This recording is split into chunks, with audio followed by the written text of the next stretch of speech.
चला vector start करायचं आहे. वेक्टर्सला वेटेज किती आहे ते सगळ्यात पहिले पाहूया. ठीक आहे, वेक्टर्सला तुम्हाला विथ ऑप्शन वेटेज आहे 12 मार्काचं. 12 मार्क म्हणजे हायेस्ट टॉपिक झाला बरं का वेक्टर सीईटी. बोर्ड साठी 12 मार्काचे म्हणजे याचा अर्थ सीईटी साठी पण त्याच्यावरती जास्त प्रश्न येणार हे समजून घ्या. कळते का? कंपॅरेटिव्हली हायेस्ट झालं ना वेटेज ते 12 मार्क म्हणजे इथं कुणालाच नाही आहे. त्यामुळे वेक्टर्सचं महत्व कसं आहे खूप जास्त. बरं, वेक्टर्स समजून घेत असताना मी वेक्टर्स आणि लाईन आणि प्लेन हे तीन टॉपिक्स तुम्हाला बोर्डच्या दृष्टिकोनातून सुद्धा शिकवणार आहे. म्हणजे ह्याचे थिअरम, जसं आता काही टॉपिकचे थिअरम मी तुम्हाला सांगितले नाही, कारण ते थिअरम शिकवत असताना त्याचं स्टेटमेंट जरी तुम्हाला सांगितलं तरी ते कळण्यासारखं होतं. वेक्टर्समध्ये काय होतं, जे थिअरमचं स्टेटमेंट दिलेले त्याच्यावर जर मी थोडंसं बोललो तर तो जो स्टेटमेंटवाला जो पार्ट आहे थिअरमचा तो खूप महत्त्वाचा असतो आणि तो तुम्हाला समजून लक्षात राहणं खूप जास्त आवश्यक असतं. जसं मी तुम्हाला म्हटलं की बाबा general equation of second degree in x and Y ते पेअर ऑफ स्ट्रेट लाईन कधी रिप्रेझेंट करतं जर डिटर्मिनंट 0 येत असेल तर त्याचं ते कसं आलेले ते एका प्रूफनं आलेले, पण ते न देता पण आपलं काम भागतंय. त्याच्यामध्ये मी स्कोप मधून काढून टाकलेले, त्याचं प्रूफ आहे का आपल्या सिलेबसमध्ये? नाही. ते काय म्हणतात, हे फक्त समजून घ्या की बाबा जे general equation of second degree in x and Y ते पेअर ऑफ स्ट्रेट लाईनला कधी रिप्रेझेंट करत तर असं डिटर्मिनंट 0 होत असेल. पण वेक्टर्स मध्ये कसं आहे, वेक्टर सुरुवातीला थोडंसं कन्सेप्च्युअली समजणं गरजेचं आहे. त्याच्यानंतर त्याचा जो पॉइंट ऑफ व्ह्यू आहे तो अल्जेब्रिक आहे. अल्जेब्रिक इन द सेन्स की तुम्हाला कॅल्क्युलेशन ओरिएंटेड वेक्टर आहे. कळतंय का?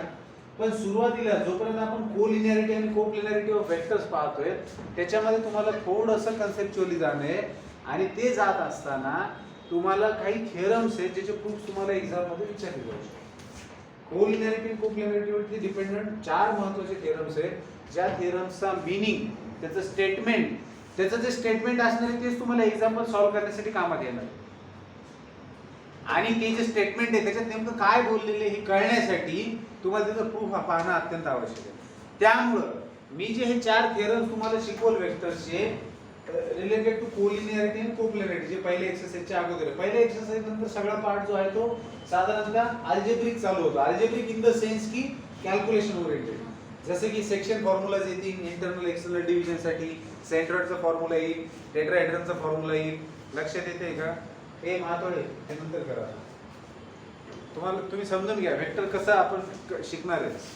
तर आपला जो जोर राहणार आहे तो समजण्यावरती राहणार आहे सगळ्यात पहिल्यांदा, आणि ते कळल्याच्या नंतर मग त्याच्यावर आधारित एक्झाम्पल सॉल्व्ह करत असताना तुम्हाला मजा येणार. लक्षात येते? बघा, वेक्टर्सचा जो आताचा आपण पार्ट पाहणार आहे त्याच्यामध्ये महत्त्वाचा भाग हा आहे की तिथे तुम्ही युनिट वेक्टरचा वापर करणार नाही सध्या कुठल्याही पॉइंटची पोझिशन सांगण्यासाठी. कळते? तर बऱ्याच वेळेस मुलांना असं कन्फ्युजन असतं की साला हे आय कॅप जे कॅप के कॅप नेमकी भानगडी येते कधी. वेक्टर्सला तुम्ही आय कॅप जे कॅप के कॅपचा वापर करून लिहितात म्हणजे नेमकं काय करतात 2 डायमेन्शन मध्ये आणि 3 डायमेन्शन मध्ये. बरोबर आहे? हा एक पार्ट असतो ज्याच्यावर खूप सारे एक्झाम्पल डिपेंडंट असतात. त्याच्यासाठी तुम्हाला पोझिशन वेक्टरचा कॉन्सेप्ट कळणं आवश्यक आहे. कळते? तर मी तुमच्या समोर जो वेक्टरचा हा जो टॉपिक आहे हा असा उलगडणार आहे की तुम्हाला ईच अँड एव्हरी पॉइंट कळणार, याच्यामधून कळणार आहे आणि तुम्ही स्वतः तुमच्या माइंडमध्ये याचे सेक्शन बनवू शकणार आहे आणि तुम्हाला वेक्टर पूर्णपणे क्लिअर होणार आहे. कळते? तर बघा, सगळ्यात पहिल्यांदा वेक्टर जे आहे ती एक फिजिकल क्वांटिटी आहे. म्हणजे बेसिकली काही फिजिकल क्वांटिटीज आहेत ज्यांना आपण वेक्टर्स म्हटलेले. मग ते आपण कशावरून ठरवलं की बाबा कुणाला स्केलर म्हणायचं, कुणाला वेक्टर क्वांटिटी म्हणायचं, आणखी नाही दुसरी कोणती क्वांटिटी असेल. पण आपल्या स्कोपमध्ये काय, स्केलर क्वांटिटी आणि वेक्टर क्वांटिटी हे तुम्ही कुणाला म्हणताय तर फिजिकल क्वांटिटीजला म्हणताय. मग ते कशाच्या बेसिसवर, तर त्या फिजिकल क्वांटिटीला कम्प्लिटली अंडरस्टूड करण्यासाठी तुम्हाला मॅग्निट्यूड सोबत डायरेक्शनची गरज भासत असेल तर ती फिजिकल क्वांटिटी वेक्टर नावाच्या पोत्यामध्ये घेऊन टाकायची. ते तुमचं वेक्टर क्वांटिटी झाली. लक्षात येते का? कळते? मग मी तुम्हाला सांगितलं नोटेशन बद्दल की एखादी फिजिकल क्वांटिटी वेक्टर क्वांटिटी आहे तर तिला रिप्रेझेंट करण्यासाठी तुम्ही डायरेक्टेड लाईन सेगमेंटचा वापर करता. बरोबर आहे? तुम्ही काय करता? डायरेक्टेड लाईन सेगमेंटचा वापर करता. डायरेक्टेड लाईन सेगमेंट कशासाठी रे? वेक्टरला रिप्रेझेंट करण्यासाठी. मग याला नाव देत असताना काय होतं, आता हा जो बार मध्ये दिलेला आहे तर तुम्ही असा दिलेला असेल तर तुम्ही याला वेक्टर ए बार म्हणू शकता. किंवा तुम्ही ह्याच वेक्टरला समजा असंही डिनोट करू शकता, ए आणि बी. मग ह्या वेक्टरला तुम्ही काय म्हणणार, ए बी बार. आता याच्यामध्ये A B bar is not equal to B A bar. त्याचं कारण काय आहे ते, की याच्यामध्ये ए काय आहे, तुमचा इनिशियल पॉइंट आहे, त्याला तुम्ही काय म्हणतात, त्या वेक्टरचं टेल ही शेपूट असते, आणि तुमचं वेक्टर कोणत्या दिशेला चाललंय तर तिकडे तुमचं हेड असते. कळतंय का, ती भाषा आहे समजण्याची. म्हणून जर तुम्ही ए बी बार म्हणत असाल तर त्याच्यामध्ये ए हा पॉइंट काय असतो, त्याची टेल असते, बी पॉइंट काय असतो, डायरेक्शन सांगणारे असते. म्हणून ए बी बार आणि बी ए बार मध्ये मॅग्निट्यूड सेम असते पण डायरेक्शन सेम नसते, म्हणून तुम्ही त्या दोन वेक्टरला इक्वल वेक्टर म्हणू शकत नाही. कळते, लक्षात येते. मग कुठलाही वेक्टर समजण्यासाठी दोन गोष्टी येतात, त्याच्यामध्ये मॅग्निट्यूड एक आणि एक डायरेक्शन. आणखी एक गोष्ट येते ज्याला सपोर्ट किंवा सेन्स म्हणतात, त्या वेक्टरला सपोर्ट किंवा सेन्स. ते कशाला म्हणतात, जसं मी हा वेक्टर काढलेला आहे, याची मॅग्निट्यूड तुम्हाला दिसते इतकी आहे, समजा जसे आहे तसं समजूया, आणि त्याची डायरेक्शन ही आहे. तर हा कोणत्या सपोर्टवर आहे, ह्याचा सपोर्ट काय आहे, तर ह्याचा सपोर्ट आहे ती लाईन, ज्या लाईनचा हा पार्ट आहे. लक्षात येते, ही जी लाईन आहे ह्याला एक तर सेन्स ऑफ दॅट वेक्टर म्हणतात किंवा सपोर्ट ऑफ दॅट वेक्टर. ह्याचा सपोर्ट घेऊन तुमचा वेक्टर स्टँड करतो, त्या लाईनचा पार्ट बनलेला आहे ना तो. कळतंय का. आणि लोकलाइज्ड वेक्टर ज्याला आपण म्हणतो तो तुमच्या लाईन ऑफ ऍक्शन मध्येच पुढे मागे करत असतो. जसे की समजा एखादा दगड आहे, त्याच्यावरती तुम्ही असा इथं फोर्स लावलेला आहे ह्या ठिकाणी, तर लोकलाइज्ड वेक्टर म्हणजे त्याच्या लाईन ऑफ ऍक्शन मध्ये तुम्ही त्याला पुढे नेऊन इथं लावू शकता, अप्लाय करू शकता. कळतंय का. म्हणून हे कळणं आवश्यक आहे की लाईन ऑफ सपोर्ट किंवा सेन्स ऑफ दॅट वेक्टर म्हणजे काय असतं, तर ती पूर्ण लाईन असते ज्याच्यावरती तुमचं वेक्टर आहे त्या डायरेक्शन मध्ये. ठीक आहे. हा, तर तुमचा जो वेक्टर आहे त्याला रिप्रेझेंट करण्यासाठी तुम्ही डायरेक्टेड लाईन सेगमेंटचा वापर करतात, ज्याच्यामध्ये मॅग्निट्यूड येते आणि डायरेक्शन सुद्धा येते. त्याला डिनोट करण्यासाठी तुम्ही कॅपिटल लेटरचा वापर करू शकता किंवा एक स्मॉल लेटर सुद्धा तुम्ही वापरू शकता. कळते. जर समजा ए बी बार हे तुमचं वेक्टर आहे, तर मॅग्निट्यूड ऑफ ए बी बार कशी डिनोट केली जाते, magnitude of A B bar is denoted by दोन वर्टिकल लाईनच्या आतमध्ये ए बी बार. ठीक आहे. मॅग्निट्यूड ऑफ ए बी बार वाचणार कसं, मॅग्निट्यूड ऑफ ए बी बार.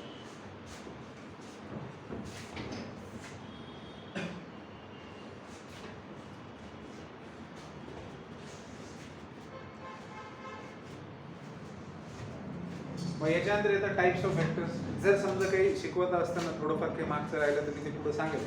ती पूर्ण फेरी सांगितल्याशिवाय तुम्ही पुढे जाऊ शकत नाही, एखादा पॉईंट मागे पुढे होऊ शकतो, तो लक्षात आल्याच्यानंतर मी सांगेल तुम्हाला. तर याच्यामध्ये नेक्स्ट येतात बेटा types of vectors. Types of vectors. आता बघा वेक्टर्स आहेत आपल्याकडे. आता वेक्टर म्हणजे काय आपल्याला कळलेले, त्या वेक्टरचे किती प्रकार करता येतात ते यांनी याच्यामध्ये सांगितलेलं आहे. सगळ्यात पहिला वेक्टर येतो तो म्हणजे झिरो वेक्टर. तो म्हणजे झिरो वेक्टर. ठीक आहे. तर बघा झिरो वेक्टर जो असतो त्याची मॅग्निट्यूड किती असते रे, झिरो. मॅग्निट्यूड किती असते त्याची, मॅग्निट्यूड झिरो, आणि डायरेक्शन काही असू शकतो. कळतंय का. म्हणून मग त्याला काय म्हणतात, झिरो वेक्टर. आणि तो डिनोट कसा केला जातो, झिरो वेक्टरला नेहमी अशा पद्धतीने डिनोट केलं जातं. ठीक आहे. तुम्ही त्याला झिरो बार म्हणा, लक्षात येते. ह्याच्यामध्ये काही एवढं विशेष नाही, फक्त मॅग्निट्यूड झिरो असते हे. त्याच्यानंतर येतो बेटा unit vector. Unit vector. Unit vector मध्ये असा वेक्टर ज्याची मॅग्निट्यूड किती रे, 1. मॅग्निट्यूड ही 1 युनिट इतकी असते, बरोबर आहे. आणि डायरेक्शन जी असेल ती असेल. मग एखादा वेक्टर आहे, त्या वेक्टरच्या अलॉंग युनिट वेक्टर म्हणजे काय, तर असा वेक्टर की ज्याची मॅग्निट्यूड 1 युनिट आहे आणि त्याची डायरेक्शन त्या वेक्टरच्या अलॉंग आहे. मग समजा एखादा वेक्टर आहे, समजा आपल्याजवळ युनिट वेक्टर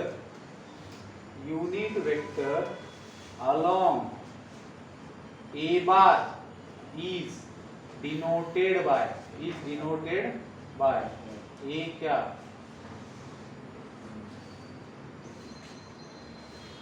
circumflex.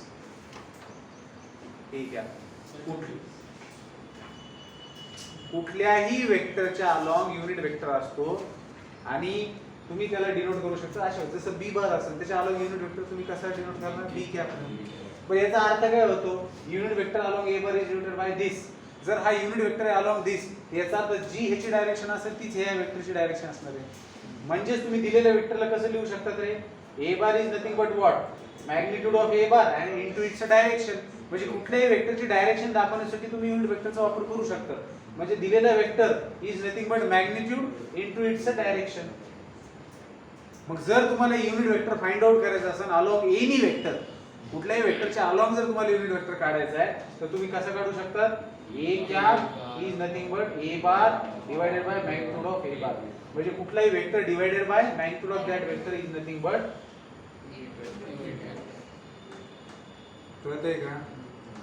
मग आपला जो प्लेन असतो त्या प्लेन मध्ये तो 2 डायमेन्शनल फिगर आहे. प्लेन म्हणजे त्याच्यामध्ये तुमच्याकडे x ऍक्सिस आणि y ऍक्सिस हे दोन लाईन्स असतात. बरोबर आहे.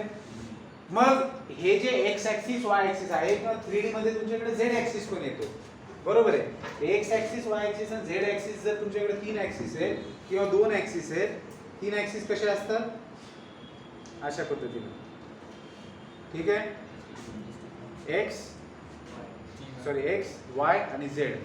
ठीक आहे. x y z 3 ऍक्सिस आहेत तुमच्याकडे. मग x ऍक्सिसच्या अलॉंग जो युनिट वेक्टर असतो त्याला आपण जनरलायझेशन मध्ये कसं डिनोट केले i कॅप ने डिनोट केलेले. y ऍक्सिसच्या अलॉंग जो युनिट वेक्टर आहे त्याला j कॅप ने डिनोट केले. z ऍक्सिसच्या अलॉंग जो त्याला k कॅप ने केलेले. मग ही गोष्ट इथे लक्षात ठेवणं तुम्हाला आवश्यक आहे की i कॅप जो आहे this is a unit vector along positive x axis along ज्यावेळेस x ऍक्सिस म्हणतो मी त्यावेळेस पॉझिटिव्ह x ऍक्सिस. त्याच्यानंतर j cap it is a unit vector along positive y axis आणि k cap this is nothing but unit vector along positive z axis. ठीक आहे. या 3 गोष्टी लक्षात ठेवा. बघा युनिट वेक्टर म्हणजे त्याची मॅग्निट्यूड 1 युनिट आहे आणि त्याची डायरेक्शन जे आहे जर मी आय कॅप म्हणत असेल तर दिस इज द युनिट. याला आपण आता डिनोट करून टाकूया की x ऍक्सिसच्या अलॉंग त्या डायरेक्शनने जात असणारा जो कोणी वेक्टर असेल युनिट वेक्टर त्याला आपण आय कॅप ने डिनोट करणार. आणि मग काय होतं ज्यावेळेस तुम्ही x ऍक्सिसच्या अलॉंग जो युनिट वेक्टर त्याला आय कॅप ने डिनोट करतात y ऍक्सिसच्या अलॉंगच्या वेक्टरला j कॅप ने डिनोट करतात आणि z ऍक्सिसच्या अलॉंग वेक्टरला k कॅप ने डिनोट करतात त्यावेळेस तुम्ही 2 डायमेन्शन मध्ये तुमच्याकडे जर एखादा प्लेन पॉइंट असेल मला सांगा तुमच्याकडे एक पॉइंट आहे P पॉइंट आहे. या पॉइंटची पोझिशन तुम्ही कसे सांगत होते आजपर्यंत x y सांगत होते की मग त्याच्यावरून तुम्हाला काय कळत होतं त्या पॉइंटची पोझिशन कळत होती. आता तुम्ही त्याच पॉइंटची पोझिशन सांगणार बाय युजिंग युनिट वेक्टर्स. लक्षात ठेवा हा पॉइंट हा P पॉइंट प्लेन मध्ये आहे की नाही. हा P पॉइंट जो प्लेन मध्ये आहे तो नेमका कुठे आहे कसं कळणार तुम्हाला. तर तुम्ही x कोऑर्डिनेट y कोऑर्डिनेट वापरत होते. बरोबर आहे. बरोबर आहे ना. मग समजा हे जे कोऑर्डिनेट्स आहेत x आणि y. मग आता सांगा मला हा ओरिजिन आहे. ओरिजिन पासून p चं डिस्टन्स काहीतरी असणार आहे. समजा मी म्हटलं OP बार वेक्टर घेऊ शकतो ना मी कारण मॅग्निट्यूड आहे डायरेक्शन मी देऊन टाकली. बरोबर आहे. आता मी या p वरनं मी परपेंडिक्युलर ड्रॉ केलं x ऍक्सिस वरती. बरोबर आहे. आणि याला काहीतरी नाव दिलं मी a समजा. तर माझ्याकडे OA बार एक वेक्टर झाला आणि AP बार एक दुसरा वेक्टर झाला. म्हणू शकतो मी OA बार आणि AP बार. आता मी पुढे जाऊन triangle law of vector addition सांगणार आहे पण कारण की तुम्हाला माहिती म्हणून मी इथं आता थोडंसं उभं नाही म्हणून सांगून देतो. Actually position vector of a point in 2 dimension geometry comes after triangle law of addition. पण तुम्हाला थोडंसं माहिती आणि युनिट वेक्टरचं नाव निघाले म्हणून मी तुम्हाला इथे लगेच सांगून देतो म्हणजे तुम्हाला थोडंसं फील व्हावं की अरे हे असं होतं की किती छान होतं हे. कळतंय का. बघा तुम्हाला आणखी थोड्या वेळानं मजा वाटेल. म्हणजे काय होतं माहिती मी माझं सांगतोय मी बऱ्याच वेळ म्हणजे मी पूर्ण 12वी माझी घालवली याच्यामध्ये. मला कळतच नव्हतं कधी येते काय असतं तसं काय वाटतं मग काहीतरी करत राहायचं माहिती का. थोडंफार फक्त स्केलर मल्टिप्लिकेशन मध्ये असं असं करायचं असतं. I cap into i cap 1 येत असतं आणि क्रॉस प्रोडक्ट मध्ये ते के कॅप येत असतं आय कॅप इंटू जे कॅप म्हणजे असं तेव्हा 0 वेक्टर येत असतं. हा थोडंफार माहिती होतं असं असं थ्रू फिरवलं वर जातं खाली येतं झालं. मूळ समजून घ्या तुम्ही की पॉइंट आहे प्लेन मध्ये त्याची पोझिशन तुम्ही आतापर्यंत कोऑर्डिनेट्सने सांगत होते. मग बघा पी पॉइंटचा पोझिशन वेक्टर म्हणजे काय असतो? कुठलाही पॉइंट आहे, मी 2D मध्ये बोलतो बरं का, 3D मध्ये परत वेगळं होणार आहे. माझ्याकडे पी पॉइंट आहे प्लेन मध्ये, तर position vector of point P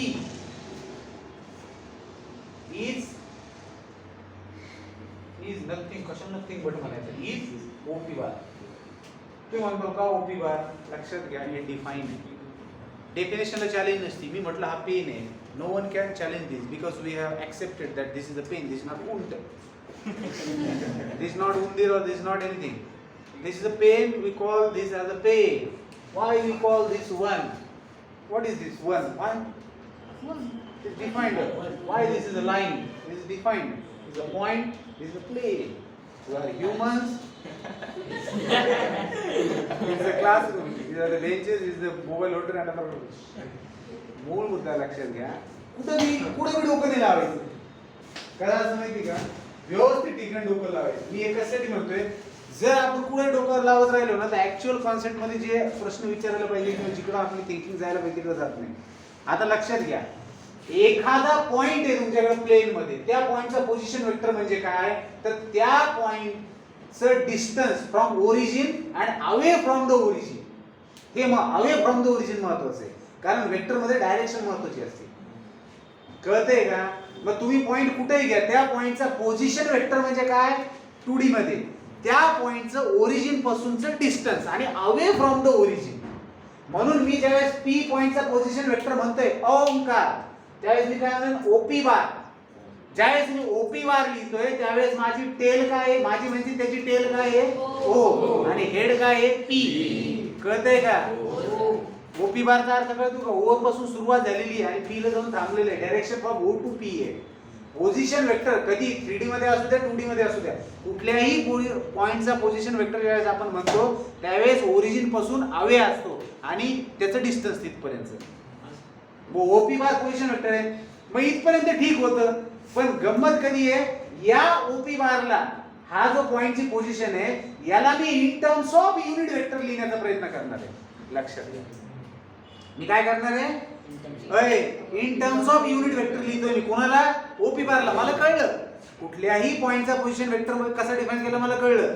पण आता माझ्याजवळ प्रश्न आहे की मी कुठल्याही पॉइंटच्या पोझिशन वेक्टरला in terms of unit vector लिहू शकतो का? तर एक्स ऍक्सिसच्या अलोंग जो युनिट वेक्टर है तो है आई कैप आणि वाई एक्सिस से अलोंग है तो है जे कैप.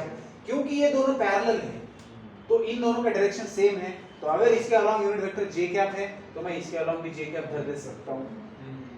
कळतंय का? बर p चा y एक्सिस पासूनचा डिस्टन्स म्हणजे किती रे? x. म्हणजे हे इथून इथपर्यंत मॅग्निट्यूड किती झाली? x आणि इथून इथपर्यंत मॅग्निट्यूड y. आता लक्षात घ्या, मी आणखी पुढे एक मुद्दा सांगणार आहे, scalar multiplication of a vector.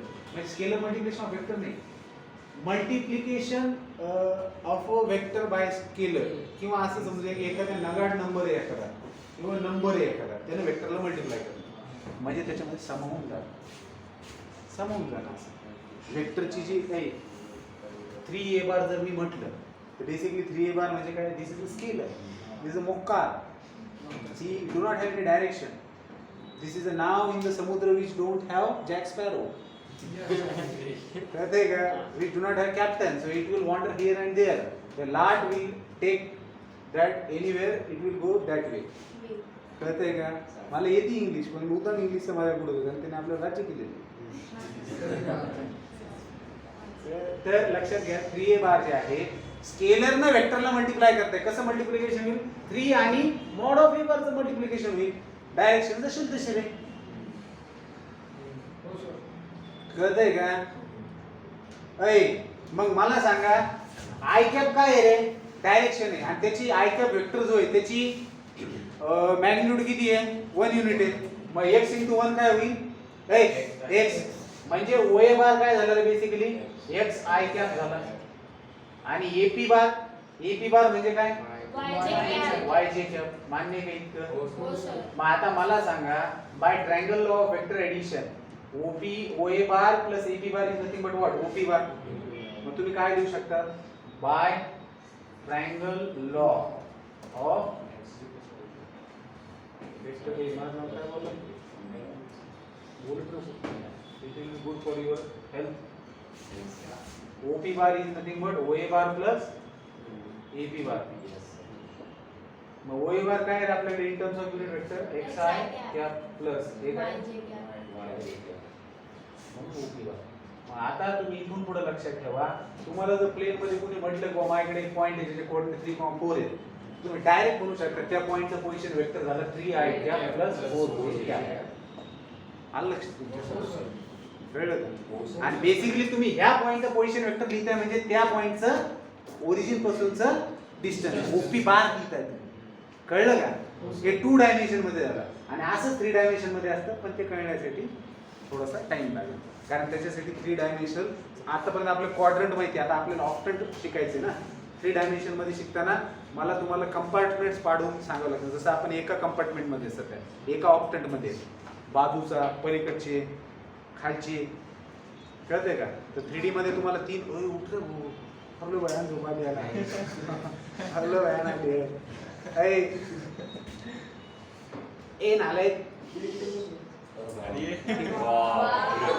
ठीक आहे he has accepted that he is nalai that I am happy with that ठीक आहे take your 1 minute and then concentrate here लक्षात घ्या बघा हे युनिट वेक्टर नंतर आपल्याला आणखी टाइप पाहिजे पण मला काय वाटलं लागले आपण याला पोझिशन वेक्टरचा कॉन्सेप्ट समजून सांगा मला तुम्ही सांगा पोझिशन वेक्टर तुम्हाला जादू सारखं वाटेल का आता क्लिअर कळलं तुम्हाला म्हणजे तुम्हाला मला काय व्हायचं माहिती का मला प्रॉब्लेम कुठं वाटायचा माहिती मी पण असं बघणार त्याकडे आता मला प्रॉब्लेम कुठं वाटायचा की जर आपल्याला एखादा पॉईंट दिलेला आहे 3,4 आणि याचा पोझिशन वेक्टर डायरेक्ट लिहून टाकायचा आमचं मात्र 3i प्लस 4 कसं लिहिलं सॉरी कसं लिहिलं म्हणजे आपल्याला कळत नव्हते कसं काय लिहितं बाबा असं कारण पुढं पण असंच होणार आहे ना हे पहा हा 2D मधला पॉईंट आहे म्हणून याला 2 कोऑर्डिनेट आहेत 3D मधला पॉईंट असेल तर 3,4,5 आणि तुम्ही लगेच ते ढळढळ काढल्याचे ह्या पॉईंटचा पोझिशन वेक्टर म्हणजे काय 3i plus 4j plus 5k okay म्हणायचं तुम्ही चलो पण मग ते आज मग त्रास व्हायचा ना असा काहीतरी कुठंतरी असं सुटलंय काहीतरी असं वाटायचं कुठल्याही पॉइंटचा पोझिशन वेक्टर म्हणजे काय असतं त्या पॉइंटचं ओरिजिन पासूनचं डिस्टन्स असतं अवे फ्रॉम द ओरिजिन बरोबर आहे मॅग्निट्यूड असतं डिस्टन्स फ्रॉम ओरिजिन आणि डायरेक्शन असतं अवे फ्रॉम द ओरिजिन तो झाला त्या पॉइंटचा पोझिशन वेक्टर पण हे जे आपण i cap j cap k वापरतो त्याला काय म्हणणार तुम्ही position vector of a point in terms of i cap j cap k cap लक्षात येते का कळते मग इथं लिहिणार तुम्ही इथे हेडिंग द्या position vector of A point obviously in 2D point in terms of unit vector सांगा मला तुम्हाला कळलं का म्हणजे लक्षात येते का चला इथं थोडीशी जागा आहे तिसरा टाइप लगेच लगोलग बघून घ्या मग तुम्हाला मी लिहायला वेळ देतो हो तिसरा टाइप आहे आपला हा इक्वल वेक्टर्स हे काय सांगायची गरज आहे का A B bar is equal to समजा सी डी बार हे कधी शक्य आहे this is possible only magnitude of A B bar is nothing but magnitude of C D bar पाहिजे आणि their directions same पाहिजे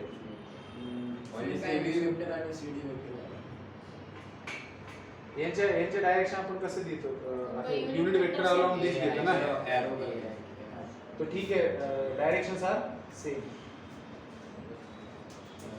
म्हणजे ह्या दोन गोष्टी जर होत असतील तर त्यांना आपण काय म्हणतो इक्वल वेक्टर एका वेक्टरचा नेगेटिव्ह वेक्टर म्हणजे काय रे मॅग्निट्यूड मध्ये सेम पण डायरेक्शन आपण हा नेगेटिव्ह वेक्टर म्हणजे काय नेगेटिव्ह ऑफ ए वेक्टर म्हणजे काय रे magnitude A bar at minus A bar these are the negative vectors of each other ज्यांच्या मॅग्निट्यूड सेम असतात पण डायरेक्शन अपोजिट असते कळते म्हणजे समजून घ्या हा ए बार आहे तर तेवढ्याच मॅग्निट्यूडचा असणार फक्त विरुद्ध डायरेक्शन मध्ये मायनस ए बार असतो कळतंय का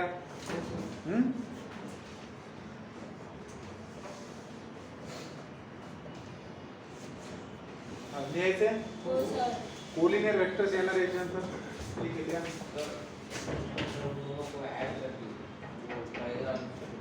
इसको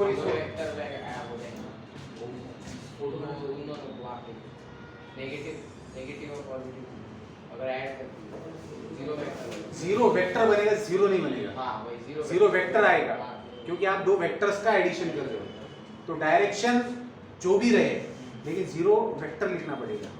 ठीक है. कौन है लेजर नहीं करेंगे? हाँ? जीरो किसे कहेंगे?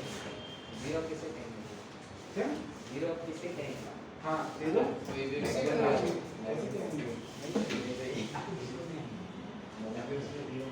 नाही केले यायचे कोणाला?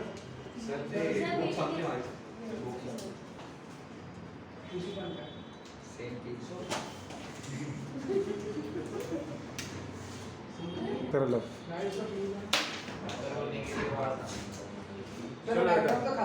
इसके बाद बहुत इंपॉर्टेंट पॉइंट आता है, that is the collinear vectors वाला. ठीक है. कोलिनियर वेक्टर्स वाला पॉइंट आता है बेटा.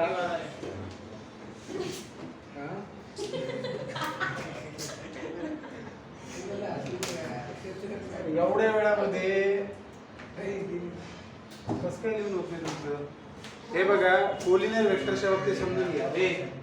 हे बेटा कोलिनियर वेक्टर्स दोन किंवा दोन पेक्षा जास्त वेक्टर्सला तुम्ही कोलिनियर कधी म्हणू शकतात रे? त्यांची डायरेक्शन सेम असेल मग ते पॅरलल वेक्टर मध्ये असू शकतं. कळतंय का? कोलिनियर वेक्टर्स मध्ये मॅग्निट्यूडशी घेणदेण नसतं. एक वेक्टर आहे तुमचा ए बार आणि दुसरा वेक्टर आहे तुमचा B bar. These two are collinear vectors. कळतंय? त्याच्यानंतर डायरेक्शन शी घेणं देणं नसतं म्हणजे विपरीत डायरेक्शन बी असू शकते. हा आहे ए बार आणि हा आहे B bar. These are also collinear vectors. कळतंय का? त्यांना फक्त एका लाईन मध्ये तुम्ही आणू शकता. त्यांना फक्त एका लाईन मध्ये आणता येते. बाकी त्यांचं डायरेक्शन अपोजिट असेल तरी काही फरक पडतो का? म्हणजे कोलिनियर वेक्टरचा अर्थ कळायला लागतो तुम्हाला. असे वेक्टर जे एकाच लाईन मध्ये आणले जाऊ शकतात. मग ह्याच्याच दोन ब्रांचेस पडल्या किंवा ह्याच्यामधूनच एक पॅरलल वेक्टर नावाची संकल्पना उदयास आली. कोलिनियर किंवा पॅरलल वेक्टर तुम्ही म्हणू शकता त्याला. पॅरलल वेक्टरची संकल्पना उदयास आली. बेसिकली कोलिनियर वेक्टर्स तुम्ही पॅरलल वेक्टर्स म्हणू शकतात. जरुरी नाही की ते एकाच लाईन मध्ये असावे, खालीवरी बी असू शकते. पण कारण की ते एकाच डायरेक्शन एकाच लाईन ऑफ ऍक्शन मध्ये म्हणून त्यांना पॅरलल वेक्टर म्हणण्यात येते. हे कळतंय का? मग पॅरलल मध्ये दोन ब्रांचेस आले. एक आली लाईक पॅरलल आणि एक आलं अनलाईक पॅरलल. म्हणजे दोन वेक्टर्स पॅरलल तर आहेत पण त्यांचे डायरेक्शन सुद्धा सेम आहे. साईजशी घेणं नाही. त्यांचे डायरेक्शन सेम आहे. त्याला लाईक पॅरलल म्हणण्यात आलं. आणि दोन वेक्टर्स आहेत पण डायरेक्शन अपोजिट आहे. त्याला अनलाईक पॅरलल. पॅरलल तर आहेत पण इन ऑपोजिट डायरेक्शन. कळतंय? त्याला अनलाईक पॅरलल. मग आता सगळ्यात महत्त्वाची गोष्ट मला हे सांगा. एक वेक्टर आहे आणि दुसरा वेक्टर आहे. त्यांची डायरेक्शन सेम असू द्या नाही तर विपरीत असू द्या, ते कोलिनियर आहेत. मी खूप महत्त्वाचा मुद्दा बोलतोय. इतका महत्त्वाचा बोलतोय की बिलकुल लक्ष दिलं पाहिजे मी काय बोलतोय. जर दोन वेक्टर कोलिनियर असतील तर एका वेक्टरला दुसऱ्या वेक्टरच्या पटीत लिहिता येऊ शकतं का? एका वेक्टरला दुसऱ्या वेक्टरच्या पटीत लिहिता येऊ शकतं का? स्केलर मल्टिपलच्या फॉर्म मध्ये लिहू शकतो. समजून घ्या. ह्या वेक्टरची मॅग्निट्यूड आहे 2 यूनिट आणि ह्या वेक्टर की मैग्नीट्यूड है 6 यूनिट. क्योंकि इन दोनों का डायरेक्शन सेम है तो क्या मैं ऐसे लिख सकता हूँ b bar is nothing but 3 times of a बार, क्योंकि दोनों का डायरेक्शन सेम है. समझ रही बात? मतलब अगर दो और दूसरी भी ये भी बात पकड़ लो. मान लो इसका मैग्नीट्यूड है 2 यूनिट और इसका है 6 यूनिट. तो क्या दिक्कत है इसमें? b bar is nothing but 3 times of minus a बार. मतलब आप इसको लिख सकते हो -3 टाइम्स a बार. लिख सकते हो ना? मतलब if two vectors are collinear, if two vectors are collinear, then one vector is scalar multiple of other vector हे अत्यंत महत्वाचं वाक्य लिहिलेलं that is a bar is nothing but lambda b bar याच्यामध्ये a bar आणि b bar are collinear vectors म्हणतात ठीक आहे here a bar and b bar are पटतंय का तुम्हाला हे हो सर. आणि ही खूप महत्त्वाची गोष्ट आहे बरं का आता पुढे जो आपल्याला एक थेरम प्रूव्ह करायचा आहे त्याच्यामध्ये ही प्रॉपर्टी आपल्याला कामात येणार आहे मी काय बोललो तुम्हाला कळतंय का जर हे बघा लॉजिकल क्लिअर कट आहे की नाही बघा तुमच्या समोर आहे जर दोन वेक्टर्स कोलिनियर आहे एकाच डायरेक्शन मध्ये आहे किंवा अपोजिट डायरेक्शन मध्ये एकाला दुसऱ्याच्या मल्टिपल मध्ये लिहिता येईल की नाही हा निव्वळच नॉन कोलिनियर असेल जसं एक वेक्टर इकडे चालला आणि एक चालला इकडे यांना तुम्ही स्केलर मल्टिपलच्या फॉर्ममध्ये नाही लिहू शकता याची डायरेक्शन वेगळी शिवाय तुझं लेक्चर तो लक्ष नाही बरं लेवल झालं वॉलवर काहीतरी करत बसलं तू नाही म्हणून माझ्या समाधानासाठी तर लक्ष दे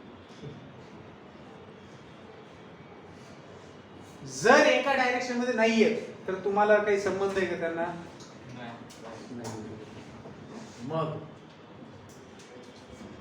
हा मुद्दा अत्यंत लक्षात ठेवा खूप महत्वाचा आहे काय की जर दोन वेक्टर कोलिनियर असतील तर एकाला दुसऱ्याच्या स्केलर मल्टिपलच्या फॉर्ममध्ये लिहू शकतो जर लॅम्बडा इज स्केलर स्केलर म्हणजे एक number a bar into some number into b bar lambda नसेल पटत केली आहे लॅम्बडा थोडं स्टँडर्ड जर भारी वाटतं काहीतरी भारी चालू आहे आलं लक्षात हा ते a bar is equal to lambda b bar चा असेल त्याचा अर्थ काय समजणार तुम्ही a बार आणि b बार आर कोलिनियर पटतंय का हे हा हा चला पुढचा टाइप आहे आपला coplanar vectors free vector localized vector coordination को टर्म लगता है कोप्लेनर वेक्टर आता मला सांगा कोप्लेनर वेक्टर कुणाला म्हणायचं कोप्लेनर वेक्टर कुणाला म्हणायचं all of you are non coplanar vectors आप सबके सब अलग अलग प्लेन में अपना अपना किरदार निभा रहे हो कळतंय का ऐ दोन वेक्टर नेहमी कोप्लेनर असतात बोलायचं काय नाही two vectors are always coplanar एकाच पॉइंटवरून ते ओरिजिनेट होतात लक्षात घ्या दोन वेक्टर हे नेहमी कोप्लेनर का असतात कारण दोन वेक्टर्स पासून एक प्लेन तयार होतो एक्स ऍक्सिस वाय ऍक्सिस म्हणजे दोन वेक्टरला तुम्ही एका प्लेन मध्ये आणू शकता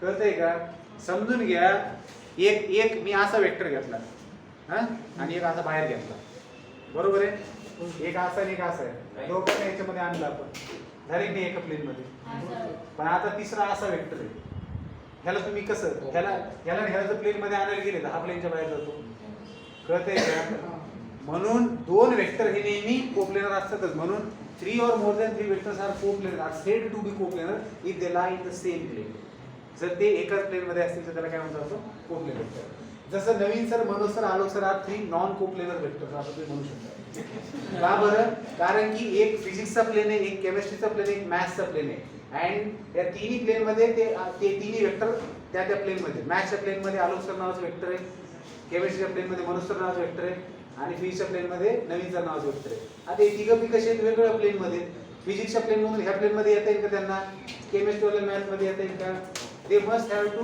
restrict themselves into that plane म्हणून हे तीन कसे झाले नॉन कोप्लेनर वेक्टर कळतंय का